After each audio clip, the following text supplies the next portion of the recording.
নমস্কার, আমি বন্দনা। আমার কিচেনে আপনাদের সবাইকে স্বাগত জানাই।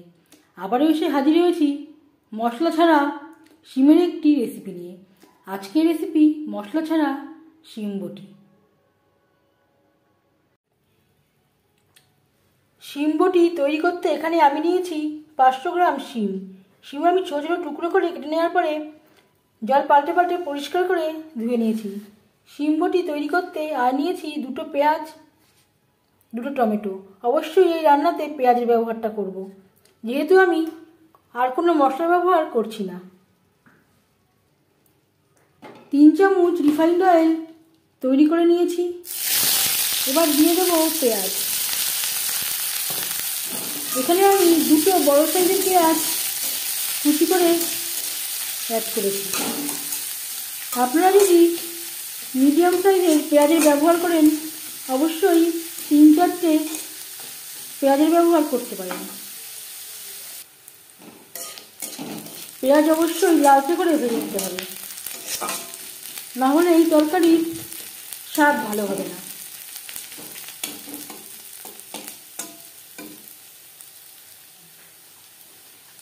পেঁয়াজ লালচে করে ভেজে নেওয়ার পর দিয়ে দিলাম হলুদের গুঁড়ো।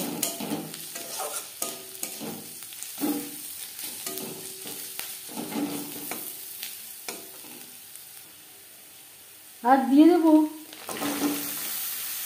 শিম। পেঁয়াজের সাথে শিম বেশ ভালো করে মিক্স করে দেব।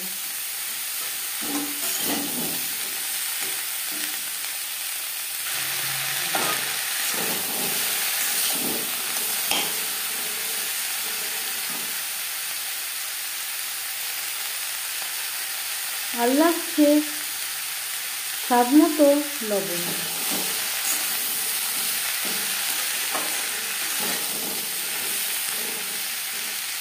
3-4 মিনিট হাই টু মিডিয়াম ফ্লেমে রান্না করে নেওয়ার পর গ্যাসের ফ্লেমটাকে লোতে করে দেব।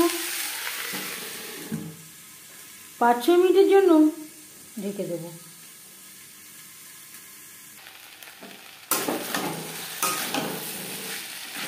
শিম বেশ ভালো করে সুসিদ্ধ হয়ে গেছে।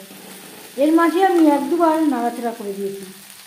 এই পর্যায়ে দিয়ে দেব টমেটো, যেটা আমি টুকরো করে কেটে নিয়েছি।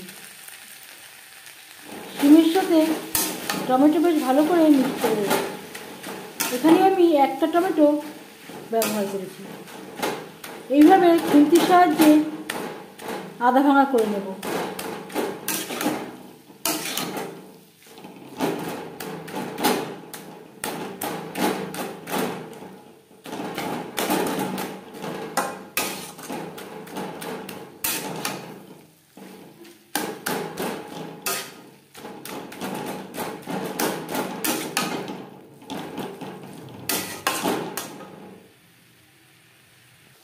এবার যাচ্ছি ফাইনাল স্টেপে।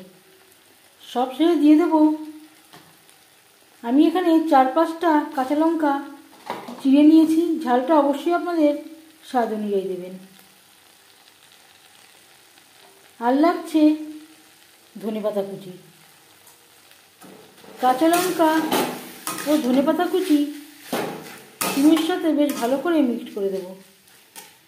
1 মিনিট নাড়াচাড়া করে নেওয়ার পর গ্যাসের ফ্লেমটা বন্ধ করে দেব।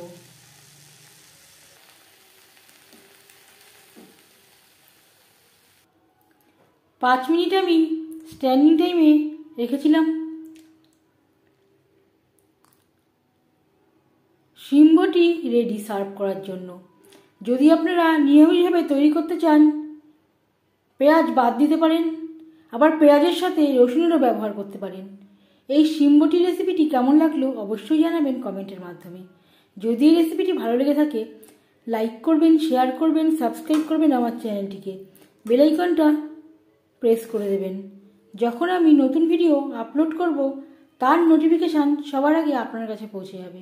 আপনারা সবাই অনেক অনেক ভালো থাকবেন। এই ভিডিওটি দেখার জন্য ধন্যবাদ।